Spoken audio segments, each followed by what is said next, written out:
Install करके देखूंगा। अभी जैसे आप यहाँ पे देखिए, अगर मैं इसको यहाँ पे इंस्टॉल करता हूँ, करने बाद यहाँ पे लिखा नजर आ रहा है अननाउ एप्स। इस प्रकार से मैं डालूंगा तो देख सकते हैं एक कोड में यहाँ पे डालता हूँ तो यहाँ पे काफी सारे फीचर आपको यहाँ पे देखने को। सैमसंग का कोई भी मोबाइल है तो उस सैमसंग को मोबाइल में एक फीचर देखने को मिलता है ऑटो ब्लॉकर का, और ये ऑटो ब्लॉकर वाला फीचर कैसे वर्क करता है, कैसे इनेबल कीजिएगा, सब कुछ मैं आपको इस वीडियो में स्टेप बाय स्टेप बताने वाला हूं। टोटल चीज मैं आपको बताऊंगा कि ऑटो ब्लॉकर का कैसे यूज किया जाता है और क्या आपके मोबाइल में किस प्रकार से काम करता है।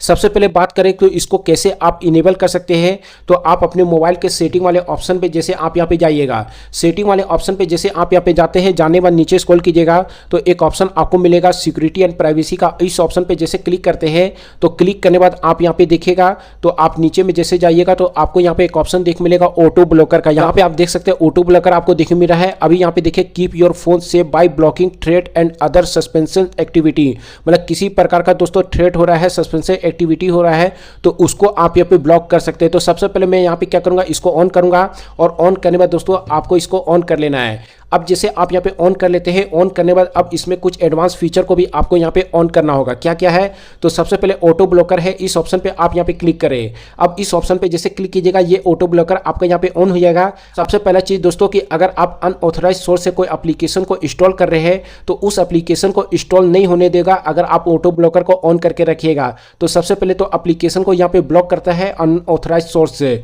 दूसरा चीज है कि अगर यूएसबी केबल से कोई एप्लीकेशन को इंस्टॉल कर रहे हैं, चार्जिंग कर रहे हैं, कंप्यूटर से कनेक्ट कर रहे हैं और उसमें किसी प्रकार का अगर मालवेयर होता है तो उसको भी दोस्तों यहाँ पे ब्लॉक करता है। उसी प्रकार से अगर आप अपना इमेज या किसी का इमेज मैसेज अपने एप्लीकेशन में शेयर कर रहे हैं, एप्लीकेशन के थ्रू शेयर कर रहे हैं और उस एप्लीकेशन में अगर मालवेयर होगा तो उसको भी दोस्तों यहाँ पे ब्लॉक होगा और यहाँ पे इमेज और मैसेज है आपके डिवाइस में नहीं आएगा।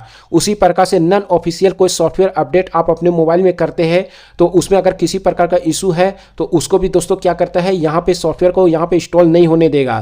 तो ये चीज मिल जाता है। अब यहाँ पे होता है क्या है कि अगर आप ऑटो ब्लॉकर को यहाँ पे बंद कर लेते हैं और अननोन सोर्स से कोई एप्लीकेशन को इंस्टॉल कर रहे हैं और बाद में अगर आप भुला जाते हैं कि आपको ऑन करना है तो हमेशा के लिए दोस्तों वो क्या होता है कि आपका मोबाइल अनसिक्योर रहता है और कोई भी बंदा आपके मोबाइल में एप्लीकेशन इंस्टॉल करवा सकता है, कुछ भी करवा सकता है। तो इसके लिए आपको एक ऑप्शन मिलेगा टर्न ऑन ऑटोमेटिक का, इस ऑप्शन को आप यहाँ पे ऑन करें। अब ये ऑन करने से क्या होगा कि जैसे अगर आप ऑटो ब्लॉकर को यहाँ पे ऑफ कर देते हैं उसके बाद क्या होगा कि 30 मिनट के बाद ऑटोमेटिक ये ऑटो ब्लॉकर है वो दोबारा आपका यहाँ पे ऑन हो जाएगा।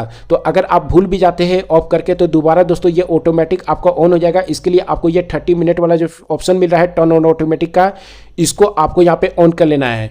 उसके अलावा आपको मैक्सिमम रिस्ट्रिक्शन का ऑप्शन मिलेगा, मैक्सिमम और भी रिस्ट्रिक्शन आप लगाना चाहते हैं तो आप यहाँ पे ऑटो ब्लॉकर में लगा सकते हैं। तो इसके लिए आप इस ऑप्शन पे क्लिक करें। अब इस ऑप्शन पे जैसे क्लिक कीजिएगा, क्लिक करने बाद ये ऑप्शन मिलेगा, इसको आपको यहाँ पे ऑन कर लेना है। अब इसको जैसे आप यहाँ पे ऑन कर लेते हैं तो सबसे पहले दोस्तों आपके मोबाइल में जो भी एप्लीकेशन होगा उसको प्रोटेक्ट करेगा और बार बार क्या करेगा, उसको स्कैन करेगा। कोई भी स्पाईवेयर होगा, किसी प्रकार का वायरस होगा तो स्कैन करके दोस्तों हमेशा वो डिटेक्ट करते रहेगा। तो उसके अलावा अगर थर्ड पार्टी कोई एप्लीकेशन को इंस्टॉल कर रहे हैं या आपके डिवाइस में कोई आप प्ले स्टोर से एप्लीकेशन को इंस्टॉल किए हैं और अगर वो डिवाइस एडमिन का परमिशन ऑटोमेटिक ले रहा है तो उसको लेने नहीं देगा, उसको यहाँ पे ब्लॉक करेगा। कोई एरिया में जा रहे हैं जहां पे 2G नेटवर्क आ रहा है और ऑटोमेटिक 2G नेटवर्क अगर कनेक्ट हो रहा है तो उससे क्या होता है कि आपके मोबाइल में दोस्तों किसी प्रकार का मालवेयर आने का चांस काफ़ी ज़्यादा होता है, क्योंकि किसी प्रकार के मोबाइल को अगर हैक करने के लिए 2G नेटवर्क का ज़्यादा यूज़ किया जाता है। तो वहाँ पे क्या होगा कि 2G नेटवर्क को वहाँ पे ब्लॉक करेगा। और इसी प्रकार से अगर आप नीचे में जाते हैं वाईफाई का भी सेम चीज़ है। नॉन सोर्स से अगर कोई वाईफाई नेटवर्क है वो अगर आपके मोबाइल से कनेक्ट हो रहा है जिसमें किसी प्रकार का पासवर्ड नहीं डाला रहता है पर वाईफाई जैसे स्कैन होता है वो अगर कनेक्ट हो जाता है तो उससे भी क्या होता है कि आपको मोबाइल नॉन सिक्योर रहता है और मालवेयर आ सकता है। तो इसको भी क्या करता है, ब्लॉक करता है। इसके अलावा अगर आप गैलरी से कोई भी एल्बम को अगर शेयर कर रहे हैं तो शेयर वाले ऑप्शन को दोस्तों यहाँ पे हाइड कर देता है, जिससे क्या होता है कि अनऑथराइज किसी को भी आप यहाँ पे एल्बम शेयर नहीं कर सकते। और साथ में आपका यहाँ पे जो भी लोकेशन है वो लोकेशन के हिसाब से अगर पिक्चर को शेयर कर रहा है, रिमूव कर रहा है तो वो भी दोस्तों आप यहाँ पे नहीं कर सकते।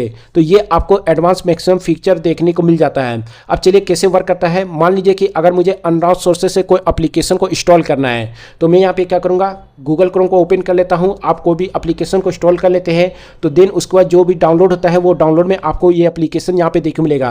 अब यहाँ पे जैसे मैं इस पर क्लिक करूँगा, इसको मैं यहाँ पे क्या करूँगा, इंस्टॉल करके देखूंगा।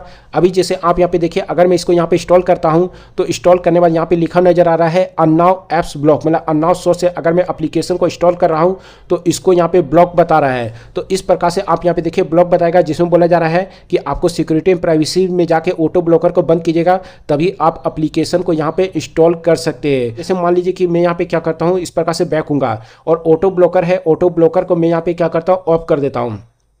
अब ऑटो ब्लॉकर को जैसे आप यहाँ पे ऑफ कर देते हैं, अब सैमसंग के कुछ ऐसे हिडन सिक्योरिटी कोड होते हैं जिसको आप यहाँ पे यूज़ करते हैं। जैसे मान लीजिए कि मैंने यहाँ पे डायलर को ओपन किया और मैं यहाँ पे डालता हूँ *#0 इस प्रकार से मैं डालूंगा तो देख सकते हैं एक कोड में यहाँ पे डालता हूँ तो यहाँ पे काफ़ी सारे फीचर आपको यहाँ पे देखने को मिल जाते हैं। पर अगर आप ऑटो ब्लॉकर को ऑन करके रखिएगा तो जो भी सिक्योरिटी कोड होता है अगर वो डालिएगा तो ये सिक्योरिटी कोड से दोस्तों इस फीचर को आप यहाँ पे यूज़ नहीं कर पाइएगा, जिससे आपको सेंसर को सेट करना है, टच अगर आपको चेक करना है, वाइब्रेशन चेक करना है, वो चेक नहीं कर पाइएगा। उसी प्रकार से दोस्तों मान लीजिए कि अगर आप यहाँ पे गैलरी को ओपन करते हैं, अब गैलरी को ओपन करने में कोई एल्बम को आपने यहाँ पे सिलेक्ट किया और सिलेक्ट करने में यहाँ पे शेयर वाले ऑप्शन पे जैसे मैं यहाँ पे क्लिक करूंगा तो यहाँ पे देख सकते हैं किसी प्रकार का शेयर वाला ऑप्शन शो नहीं हो रहा है। अब यहाँ पे क्विक शेयर को आपको टर्न ऑन करना होगा, दूसरे डिवाइस में भी ऑन करना होगा, तभी आप अपने एल्बम को दूसरे मोबाइल में यहाँ पे शेयर कर सकते हैं। तो ये शेयर वाला जो ऑप्शन होता है इसको भी दोस्तों क्या करता है, हाइड कर देता है। इसी प्रकार से एप्लीकेशन है